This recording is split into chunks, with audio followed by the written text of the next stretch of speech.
is no clinging to power when it comes to the Dutertes. They're not power hungry, no? Like the Marcoses and the Romualdeses. This is their track record.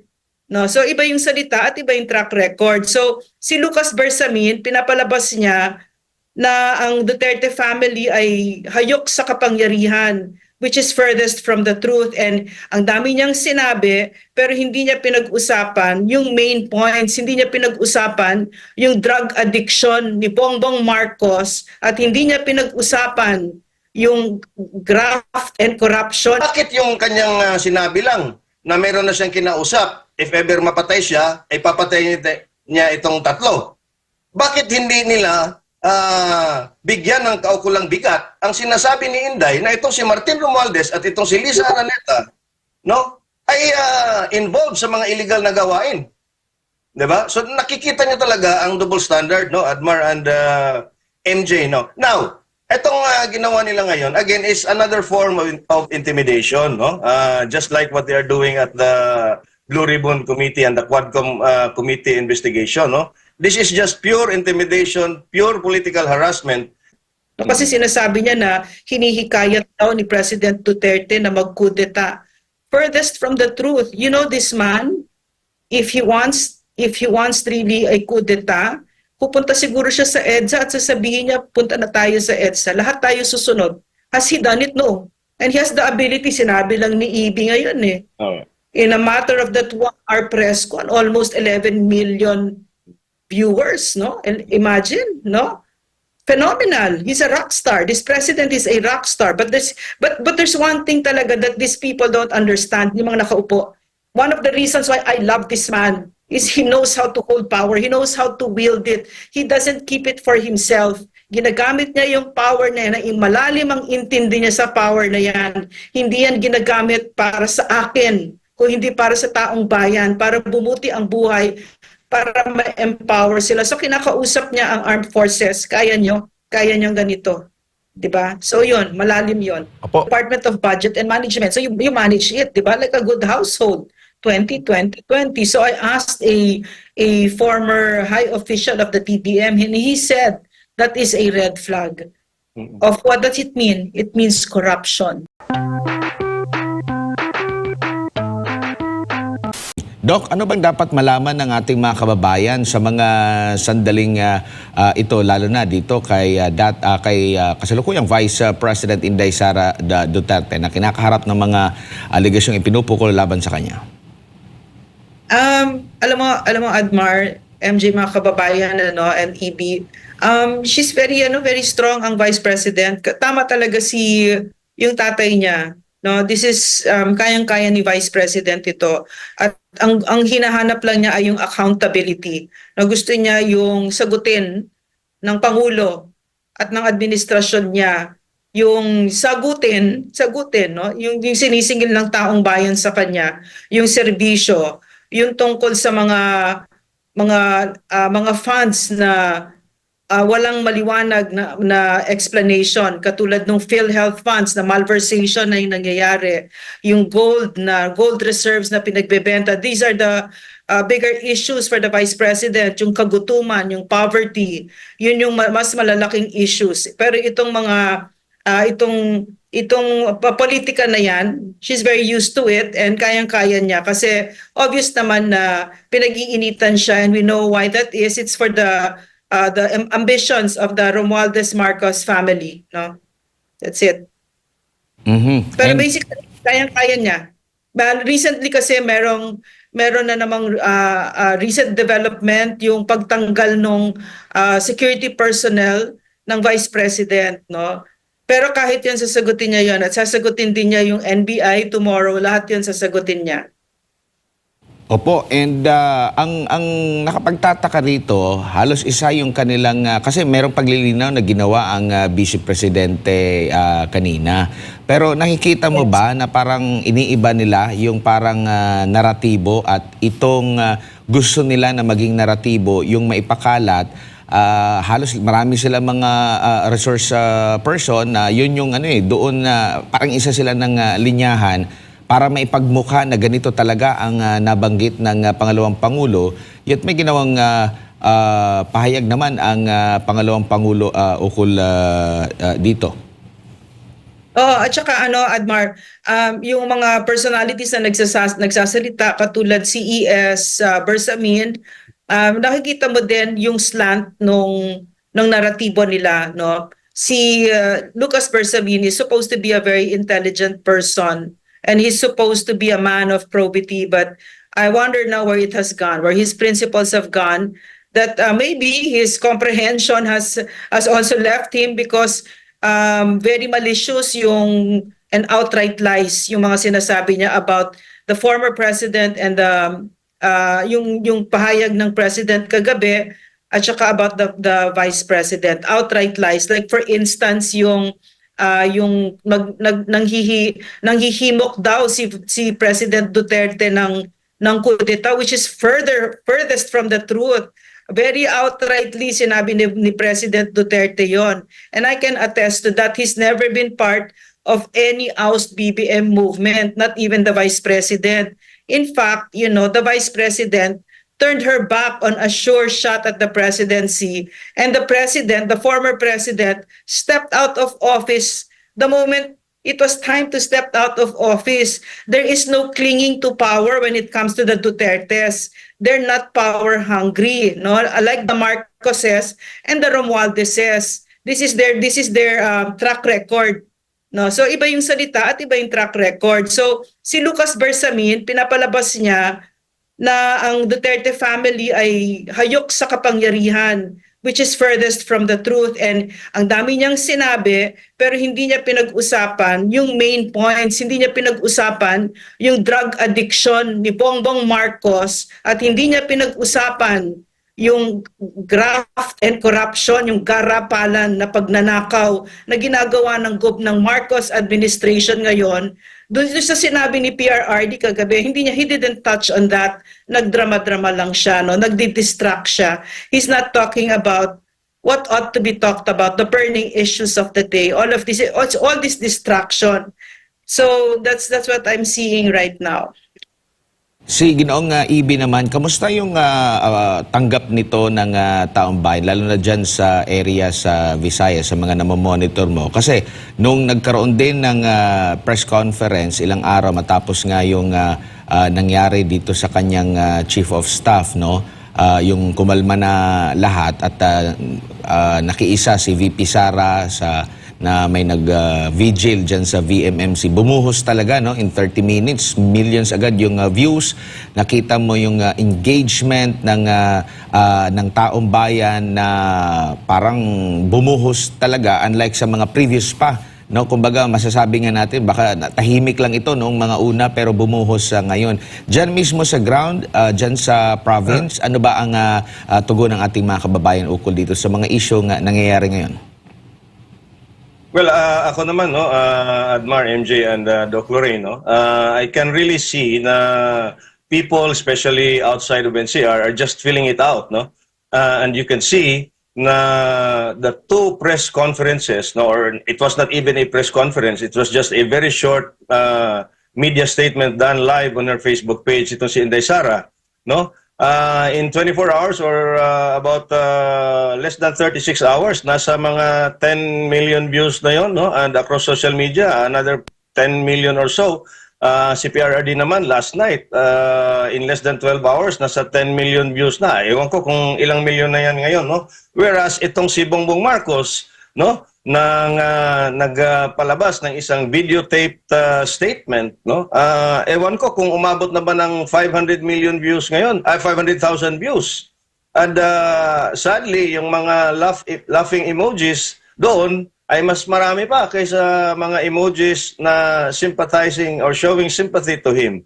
So again, no, I cannot speak for the man on the ground, the daily wage earner or the farmer affected by the storms in Luzon, or the poverty in Barm, or even in Sulu and Tawi-Tawi. But I can really feel, as far as social media is concerned, at makikita naman natin, this is across demographics ang social media, Therefore, masasabi mo talaga na meron ng kaukulang awareness, no, ang mga tao tungkol sa talagang nangyayari at tungkol sa talagang ultimate agenda at motibo itong pinagagawa ng administrasyon na to sa mga Duterte. Can I also say something? Go ahead po, May ma'am. pwede dagdag, no? Yung burning issues kasi, no, marami kasing distraction. They're making it seem as if the problem is Duterte Marcos, 'di ba? All this political circus that's going on. And yet the real problem is, no, for instance, we want to ask Bongbong Marcos, nasaan yung 129 billion na gold reserves that you use, 'di ba? Na binenta ninyo. Nasaan yung PhilHealth funds na 89 billion na ang natitira na lang ay 29 billion. Nasaan yung Maharlika Fund na 250 billion? Yung GSIS na 62.5 billion, yung SSS na 62.5 billion, yung Land Bank na 62.5 billion.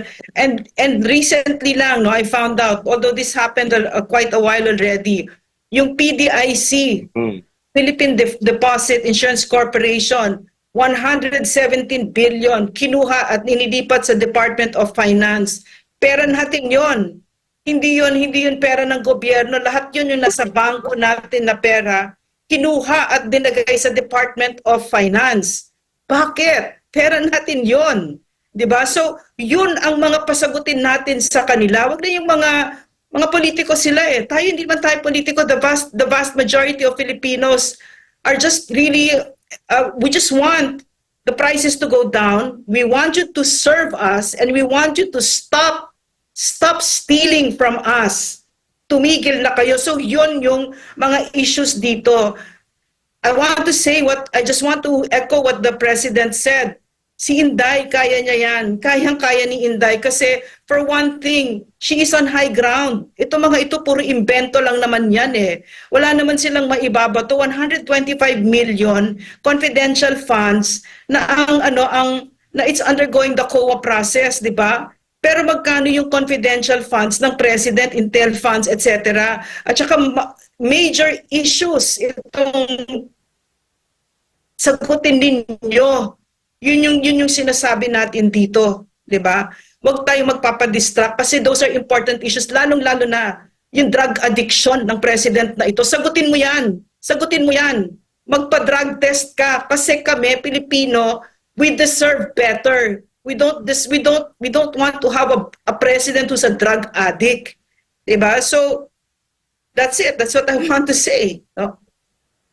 Tsaka ma'am, Sir EB, yung reminders ni ni former President Digong sa military, mabigat 'yon kagabi. At yung hanging question niya sa lahat ng active. Ma'am Lorraine, in terms of communications, gaano kabigat po ito, ma'am, itong hanging question na ito ng dating presidente? Alam mo, yung kagandahan talaga kay President, makikita nyo, napakahusay na leader talaga because of the clarity. Napakalinaw nung sinabi niya. No, kunyari tayo nalilito. Pag nagsalita ang leader, napakalinaw. Drug addict ang president na yan. Alam din nyo yan. Alam kayo mga sundalo, alam mo yan. Browner, alam mo yan. Kung sinabi mo sa akin na hindi mo alam, naglolokohan tayo. Diba? So, yung sinabi niya na yon, napakabigat nun. That, in fact, that is the core issue. Yun yung pinag-uusapan natin because a drug addict cannot manage his own life, much less the lives of 120 million Filipinos. And a drug addict president will bring right now, where we are persecuted, just political persecution. Alam natin yon sa SMNI. No, we've been at the brunt of this, at the receiving end of this. And I can go on and on and on. In other words, it will lead to the question of, is he fit to lead? Is a drug addict fit to lead our country? So if the AFP says yes, what can we do? Palakpakan natin sila. Yun ang sinasabi ni PRRD. Kaya ninyo ito. And it's the perfect, parang for me kasi, my husband's a soldier. And all I've known about soldiers is their nobility. They're very noble and my trust in them is still there. Hindi sa lahat, no. So maliwanag yung question ni PRRD na yon, no. Ngayon syempre iniikot ni Bersamin at sinasabi niya na disrespect daw sa armed forces and the disrespect for the Constitution. Where's the disrespect there? Diba? Saan ang disrespect doon? Talagang iniikot niya. No, kasi sinasabi niya na hinihikayat daw ni President Duterte na magkudeta. Furthest from the truth. You know this man, if he wants really a kudeta, pupunta siguro siya sa EDSA at sasabihin niya, punta na tayo sa EDSA. Lahat tayo susunod. Has he done it? No. And he has the ability, sinabi lang ni Ibi ngayon eh. In a matter of that 1 hour press con, almost 11 million viewers, no? And imagine, no? Phenomenal. He's a rock star. This president is a rock star. But there's one thing talaga that these people don't understand, yung mga nakaupo. One of the reasons why I love this man is he knows how to hold power. He knows how to wield it. He doesn't keep it for himself. Ginagamit niya yung power na yan, na malalim ang intindi niya sa power na yan. Hindi yan ginagamit para sa akin, kung hindi para sa taong bayan, para bumuti ang buhay, para ma-empower sila. So kinakausap niya ang armed forces, kaya niyang ganito. Diba? So yun, malalim yun. Opo, bago lang si Sir EB, anytime, no? May, ma'am, may standby na press briefing si Vice President Sara Duterte at kung ay papasok na ito mamaya sa ating pong palatuntunan. Sir EB, your thoughts on that, sir? Well, ako naman, no, with regards to the statements of E.S. Bersamin, no, it already happened in our history in 2001 when the armed forces withdrew their support from then President Erap Estrada, di ba? At it forced him to resign, no, and turn his back on the presidency. And that decision and the eventual succession of then Vice President Gloria Macapagal Arroyo was affirmed by no less than the Supreme Court of the Philippines, and therefore has now become a bedrock of the law of the land. So itong sinasabi ni Bersamin ay it doesn't hold water, no? If we go back to the jurisprudence and to the events in our country's political history, kasi meron namang and again, this is a legitimate call, no? Parang yan halimbawa, ako as an ordinary citizen, sasabihin ko sa mga militar, oy, alam niyo ang presidente isang adik. Hanggang kailan kayo susunod sa mga orders ng isang presidenteng adik? Does that constitute even some semblance of inciting to sedition? Much more a codita as described by E.S. Bersamin? I mean, I have all the respect, no, of E.S. Bersamin, no. I was a Supreme Court justice and chief, no. Pero sa tingin ko mukhang na-infuse na rin, no, ang evil of this administration, no. Parang nahawa na sila, no, MJ and Admar sa katarantaduhan itong liderato nito. Go ahead, MJ, if live na si BP. Ano lang pala yun, Sir EB and Ma'am Lorraine, replay ng earlier na press conference ni VP kaninang tanghali o kaninang umaga. May unconfirmed reports po dito, Ma'am Lorraine, na nagsasabi na yun daw mga personal ng Vice Presidential Security and Protection Group ay i-relieve umano at papalitan ng 24 na mga PNP personnel. Yes. Ano bang totoo dito, Ma'am Lorraine, from your sources inside the Office of the Vice President? From my sources, it's true, no, that they're going to wholesale, tanggalin nila yan. Tanggalin nila yung mga security ni VP pagkatapos in the interim, 24 ang ipapalit. So, can I just go line by line? Kasi maikli na naman yung statement ni Lucas Bersamin. He says, no motive is more selfish than calling for a sitting president to be overthrown so that your daughter can take over. Can I just say something? Hey, Lucas Bersamin, listen to me. I know this president very well. In fact, plenty of times he said, I cannot say that. Nakakahiya. because it's my daughter that's going to benefit. I will never say anything like that. I will never join anything like that. This is a president with so much delicadeza. Can you say the same thing about the president that you're serving now, who hasn't even taken a drug test and who goes to an event, araw ng kagitingan, with a white powdery substance on his nose? Wala man lang respeto. No? So can you say the same thing about the president that you're serving? Because I can say that with the president that I served. And then he said, Bersamin said, and he will go to great and evil lengths, such as insulting our professional armed forces by asking them to betray their oath for his plan to succeed. In fact, the former president is holding the soldiers, the armed forces, to their oath of office, to their oath to the Constitution. Sinasabi niya, be true to it. Kasi kahit siya has been very true to it. What about your president? Has he been true to the Constitution? Okay. And then what else did he say? Nakakagulat ang garapalang panawagan ni dating Pangulo sa ating sandatahang lakas na maglunsad ng kudeta laban kay Pangulong Ferdinand. Where did he say that? In fact, he said it right. I don't believe in that. And you know, time and again, he says he's very, very consistent. Kasi if there's one thing that this president is, President Duterte, hindi si Budol. He is so not such a liar. He is such an honest man. Very honest. No? Hindi siya sinungaling. In fact, yung presidency niya, lagi namin naririnig sa kanya, ito yung pinangako ko. Kailangan gawin ko yan. Ito yung pinangako ko. Hindi niya nagawa, katulad yung 6 months ng yung drug problem niya that he was going to eliminate it. Hirap na hirap siyang tanggapin. Pero hindi siya nag-promise, katulad ni Budol, that he was going to make bigas na 20 pesos, that knowingly he knew that he was going to deceive the Filipino people. Okay?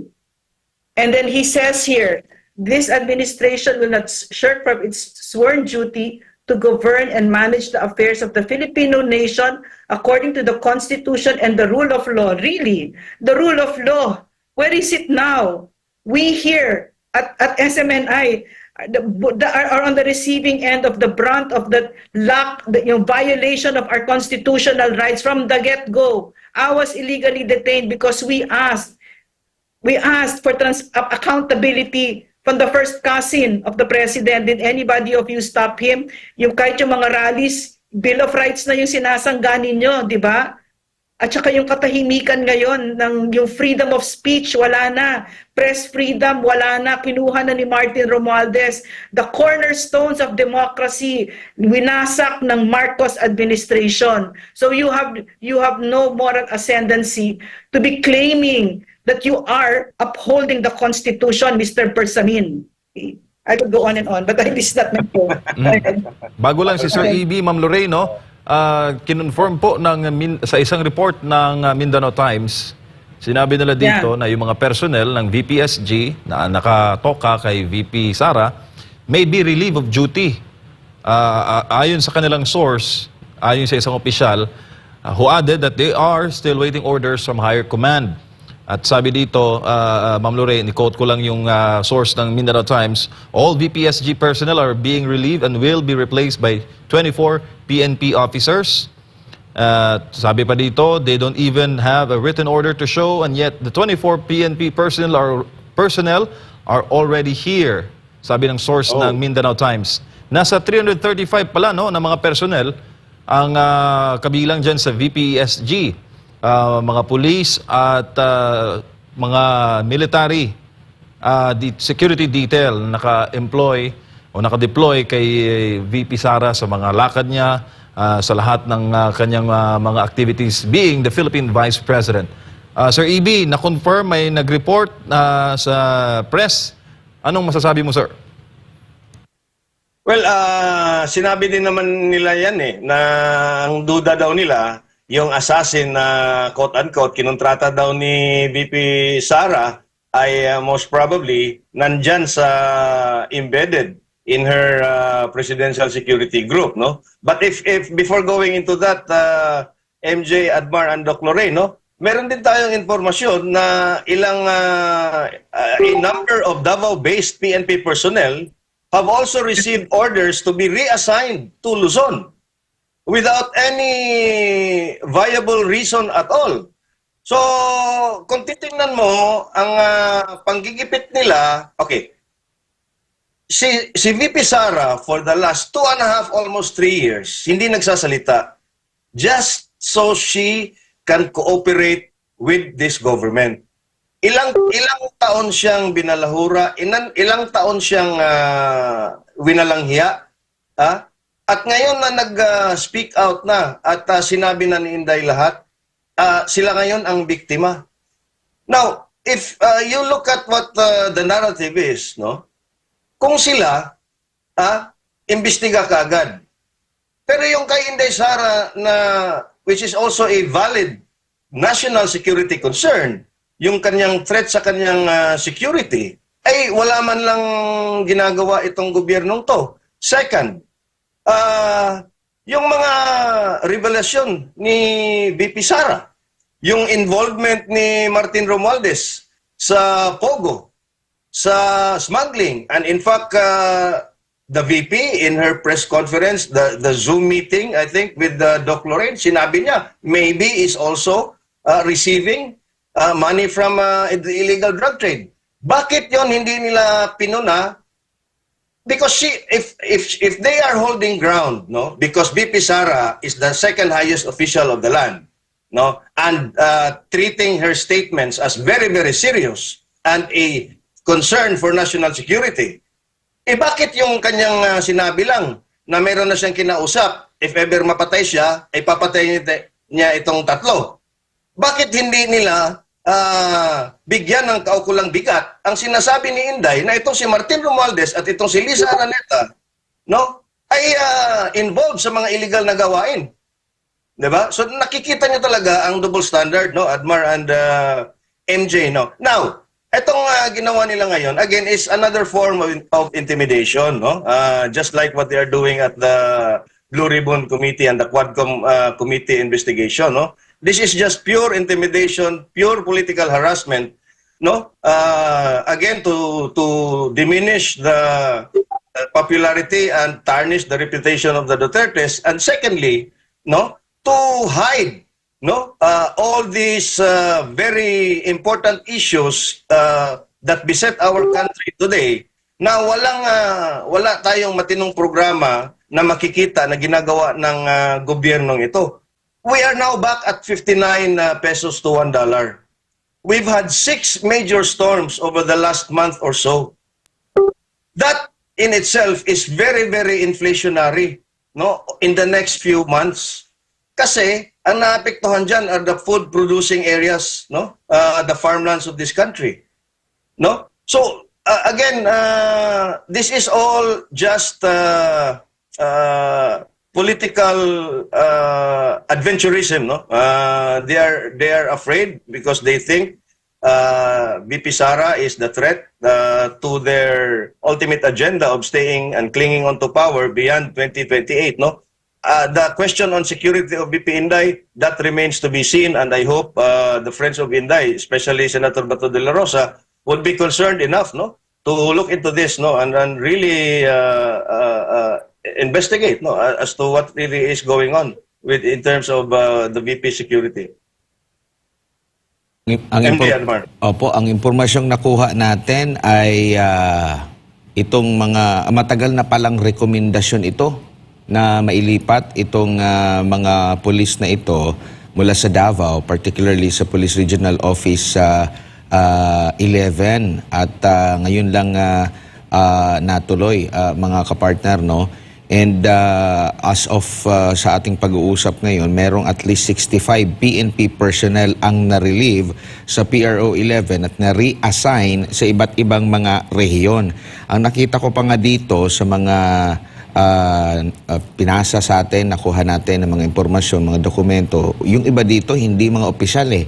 Yung mga non-commissioned officer, yung mga mga ordinary police lang na alam naman natin, 'di ba? Ang gusto nga ni dating Pangulong Rodrigo Duterte, kung saan ka pulis, kung saan ka lumaki, saan ka nakatira, doon ka talaga mag-pulis. Ang nangyari, pinatapon sila sa Northern Luzon, particular dyan sa PRO CAR. So, kawawa yung pamilya ng mga ano na ito, ng mga pulis na ito, mga kapartner. Dr. Rain. Alam mo, tingin ko, no, may suspecha kasi ako dyan eh. Kasi mula nung pag-upo, nasyashock ako sa incompetence at saka yung ignorance. Parang wala silang alam talaga. Katulad kahapon, di ba, yung si VP, yung mga congressman mismo, hindi nila alam kung sino yung appointing officer ng USEC at ASEC ng DepEd. Ang sagot, secretary. Kahit ako alam ko yun. Common yun. No? So, the incompetence, the ignorance of this government is really appalling of this administration. So, I don't know, maybe I'm thinking, baka hindi nila alam? Hindi nila alam na dapat yung police dapat nandun sa ano. Pero syempre apart from the obvious na reason, no, na gusto nilang buwagin yung loyalties ng Duterte, etc., no, yung mga kapraningan, no, kasi nga lagi tayo babalik talaga sa drug addiction kasi yung kalibre ng pag-iisip, hindi mo talaga mawari. Saan ba nanggagaling, di ba? Ano ba nag-iisip ba itong mga taong ito? Kahit yung speech nung president kagabi, paano nag-iisip ba itong mga ito? Na meron pang chichirya, meron pang palag, parang hindi talaga presidential, no? So anyway, nalilito ako dito sa level of competence kasi nga yung ginawa nila sa kapulisan ngayon, parang yung basic things hindi nila alam, no? So, yun, tsaka parang wala talaga silang puso para sa mga maliliit na tao, hindi nila alam na pag mahirap or pagkapulis, gusto nila kasama naman nila yung pamilya nila. Or maybe they know but they don't care. Opo. Diba? So maybe that's it. There's a lot of, kasi we've already seen it eh. They're very indifferent to the plight of the common tao. No? Ma'am Lorraine, Sir EB, meron lang exclusive report ang bilyonaryo. At sabi dito, si AFP Chief of Staff General Bronner is reportedly, siya na raw yung take over sa pamamahala sa Vice Presidential Security and Protection Group. At sabi sa kanilang reliable source, matapos nga sinabi ni VP na may natatanggap raw siyang mga bantarin sa kanyang buhay. Anong tingin mo dito, Sir EB?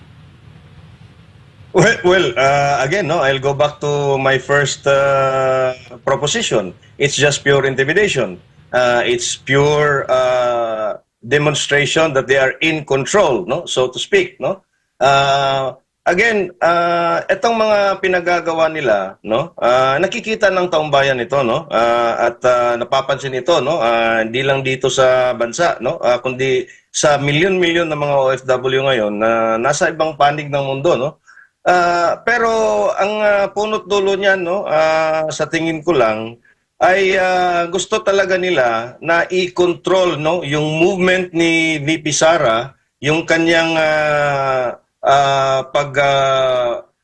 pagta-travel at halimbawa yung kanyang pag-stay ngayon doon sa Veterans Medical Center kung saan gusto niyang doon niya babantayan, no, itong dalawang ang staff niya, no,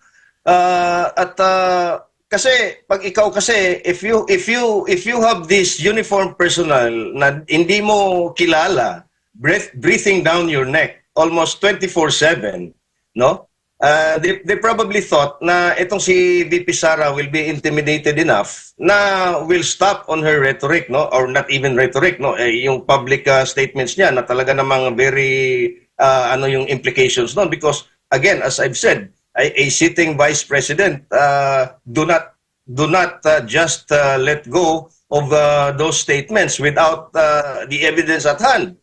So therefore, again, we'll go back to the idea na they are trying to clip the wings of the vice president. Ma'am Lorraine, ma'am, I was just curious, ma'am. Can I no? say something though? Opo, ma'am. Kaugnay pa rin po, ma'am, sa bagong development. Ma'am, nung kayo po ay nasa PCO, syempre, having worked closely with the former president, pag sinabi po ba, ma'am, ng PSG na may schedule ang presidente dito pero bawal, hindi talaga yun matutuloy, ma'am, kasi sinabi ng PSG. Same as goes kung ganito ang magiging sistema Ay, oo. sa mga lakad ni VP Sara, kung matutuloy nga na si AFP Chief of Staff General Bronner ang hahawak sa VPSG? Ma'am Oh Lorraine. yes. Oo, yeah. Definitely yung relationship namin with the president na nakita namin kapag ang PSG ang nagsalita, batas ang salita nila. Kasi sila in charge sa security. So sila yung may know-how. So because of that, sila talaga yung humahawak sa lakad at sila yung may call. Sino yung lalapit, sino yung hindi lalapit, sino yung sa protocol, di ba? So, can I just say something about Omet Browner? He's a personal friend of ours. So, nako-confuse ako kasi bakit kailangan na ang Chief of Staff ng AFP ang magiging in charge sa Vice President, di ba? Wait, si Omet, personally kilala ko yan, kaibigan namin yan. Pero bakit ganon ang ginagawa? Kasi ang Vice President, ang security mo kasi position of trust and confidence mo yan. So tinanggalan mo siya, di ba? But again, at the same time, I would like to go back to what PRRD is saying, kaya ni Inday yan. Now let's talk about yung mga pinagnanakaw ninyo and let's talk about the drug addiction of this president. Kasi si Inday is a politician, di ba? She's not a very good politician, no? In fact, I'm saying that because she's too honest. Hindi siya sinungaling, hindi siya magnanakaw. At saka she's a stickler for rules, for laws, ganyan siya, di ba? So that's not a good politician, that's not the usual politician, di ba? But let's go back to the real issues kasi si Inday, we could argue, Inday, tumakbo ka ng vice president, pinili mo pa yan. Now lie on your bed. You chose that bed, now lie on it, 'di ba? So, but tayo, buhay natin ito, bansa natin ito, mga anak natin ito. Now we can see that the peso is spiraling. We can see our economy spiraling. Do you want to be like Sri Lanka? Because it seems like we're going that route, 'di ba? Who is going to stop the free fall of our country? In other words, Inday can handle that. That's politics. But now let's talk about the burning issues of the day. Saan ninyo dinadala ang pera ng Pilipino at magpa-drug test ka? Kasi kapag ka ang isang pangulo, pag isang tao ay nagdodroga, hindi ka pwede maging president at meron kang nilalabag na batas. Yung sabi si Lucas Bersamin tungkol sa Constitution, hahanap tayo dyan ng passage sa Constitution na meron kang nilalabag kapag ka ang Pangulo ay gumagamit ng bawal na mga substances na droga. So yan ang burning issues of the day, itong PSG. Syempre yung security ng Vice President, mahalaga yan. Mahalaga yan. At saka obviously, meron silang designs, meron silang plano. Makita-kita mo naman, di ba? Kitang-kita naman natin from the start na hayok sa kapangyarihan. At yan ang trademark ng Marcos, Romualdez, nakaw, at saka pangpapatagal nila sa kanilang pwesto. Pero sige, pag-usapan din natin yung droga na yan at saka yung ating ekonomiya. Those are the burning issues of the day. We'll talk about all of these other things, but let's not lose track. Let's not be distracted kasi mahalaga yun. Bansa na natin and the destiny of our country, yun ang pinag-uusapan natin dito. Opo. Agree, no? If I may? Sige po, go ahead po. Advar? Yeah, I agree with Dr. Loreno. This has gone beyond VP Sara. This has gone beyond the issue of confidential funds, no? And again, it still boils down to the economy. If you remember, ang proposed budget ngayon, which has been approved na sa Senado on third and final reading, is something like 6.35 trillion. Ang ating revenues, target revenues, is only 4.6 trillion. By next year, we will be deficit spending. Meaning, yung 1.6 trillion ay uutangin natin pangtapal doon sa kailangan na 6.35 kasi yung income natin from our revenues is only 4.6 something. Uutangin natin 'yan. Second, ang big ticket infrastructure projects for the 2 years in a row in 2024 and in 2025, zero funded. Walang counterpart funding. And because of that, ang dami nating binabayaran ng mga penalties doon sa mga outside lenders. doon sa mga consultants, doon sa mga kung ano-ano pang related expenditures na nakatenga. You have 500 billion of ayuda in 2024, yet you defunded an 85 billion peso project, which is the phase 1 of the Mindanao Rail project, which is supposed to be a flagship project of PRRD, which by so many studies, will give an exponential economic benefit to the whole of Mindanao and going across the entire country. Because if you have a physical interconnection among the major provinces of Mindanao, it will spur economic activity, it will spur economic growth, it will decongest the central or the NCR, because people will now be drawn back to their provinces in Mindanao. We will become more efficient. Our production will be more, shall I say, technology-driven, because they are now easily accessible. So again, I echo yung sinasabi ni Doc Lorraine. This is beyond 125 million. Kung gusto ni Inday Sara na mangurakot, she can actually just call someone and say, hey, give me 1 billion. Just like what Martin does. Diba? Kung gusto ni PRRD na magnakaw ng 2 billion, he could just have called somebody and said, oh, give me 5 billion. Tapos sasabihin nila, kinukurakot ang 125 billion when in fact it's not even the 125 billion na naisyuhan ng notice of disallowance. I think it was something like 70 billion or 70 million lang, and it's still being addressed sa COA. No, they all have the proper remedies to address it. It's not even the entire 125 million, and it was disallowed only because there are some documents that need to be submitted, and there are some guidelines on the audit process that needs to be refined. So again, Admar, MJ, no, at mga kababayan, this attack against VP Sara is just a distraction doon sa kanilang pagnanakaw, no, sa kaban ng bayan na ngayon ay talagang talamak na, because grabe na talaga itong mga kongresistang ito. Noong una ay hindi pa yan masyadong may hiya pa yan eh. Kasi ang mga kontratista ng mga pork barrel projects nila, mga kaibigan lang. Ngayon hindi na. Mismo sila na ang kontraktor ng mga distrito nila. You have the likes of Rose Gutierrez na may sariling kumpanya na kontraktor ng DPWH. You have the likes of Zaldico. You and so many more. No, I've known of a few congressmen here in Cebu province na mayroong sariling mga kumpanya na nagkukontrata diyan sa DPWH. So again, this is about corruption, and the blatant and corruption with wala nang kahiya-hiya. So kaya pilit nilang tinatabunan nitong issue kay VP Sara. Sorry for being so emotional. Yeah, no. Can I also add, no, Admar, MJ, ABN, si Ana, no, poverty is at an all-time high. Self-rated hunger is at an all-time high. Under PRRD, no, at that time, the Philippines was the most promising economy according to Moody's investment. And now it is the most underperforming. So what are we saying here?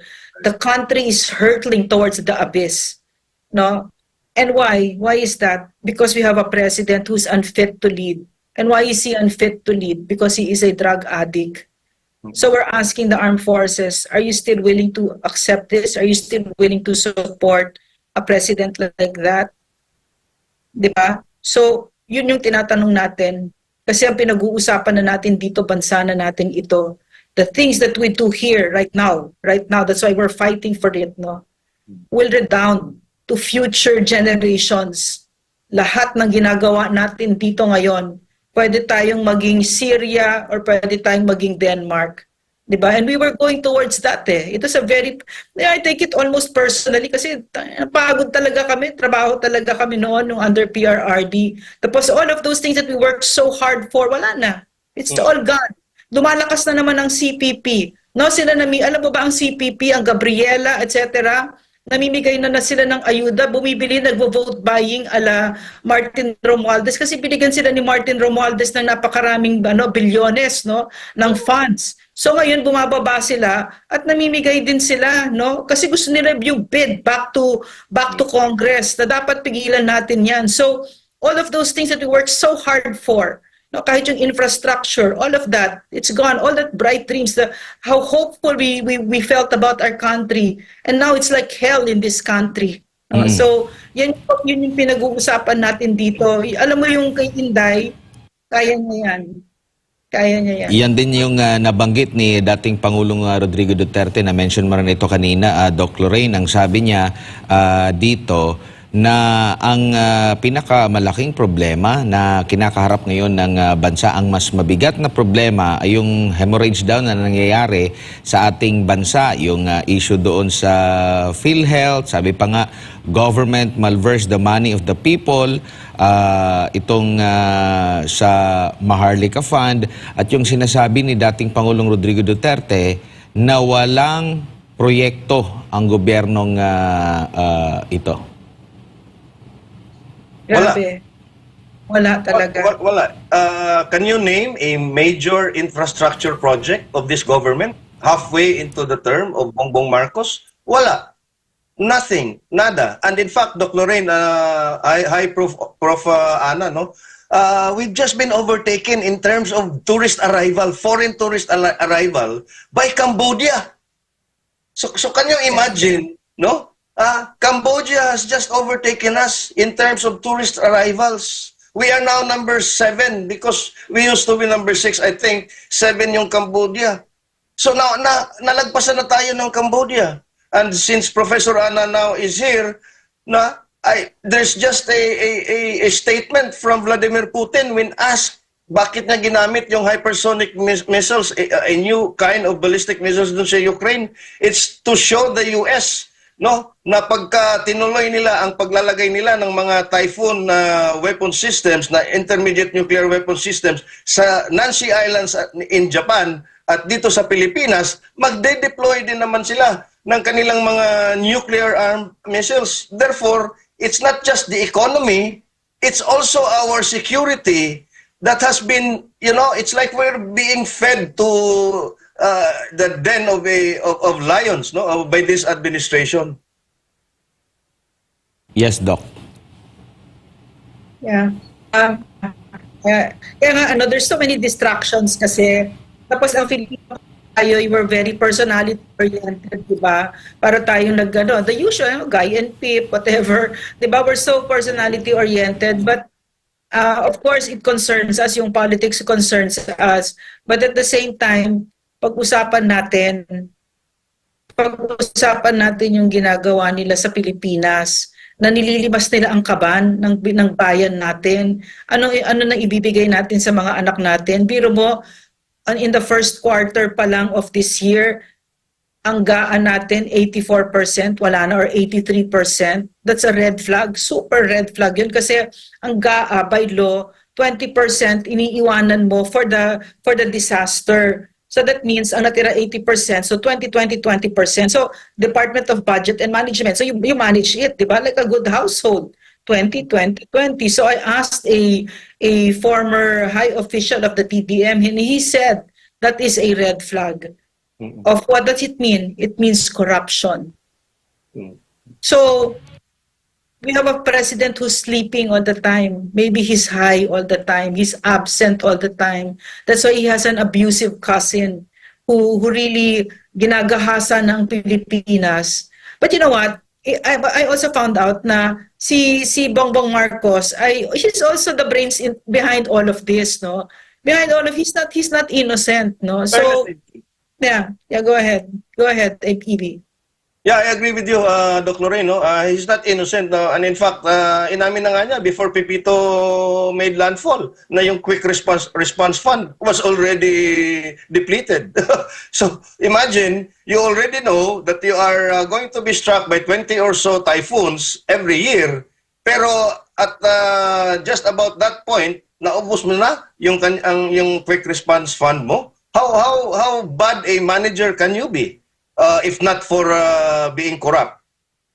At saka time and again, no, we've been napapanood natin ang president na nalulunod na yung mga kababayan natin. He's scratching his head. Ano gagawin natin? I feel so helpless, di ba? These are things that you don't want to hear from a president, and in a disaster and risk conference like that, he's just reporting something na wala na tayong funds.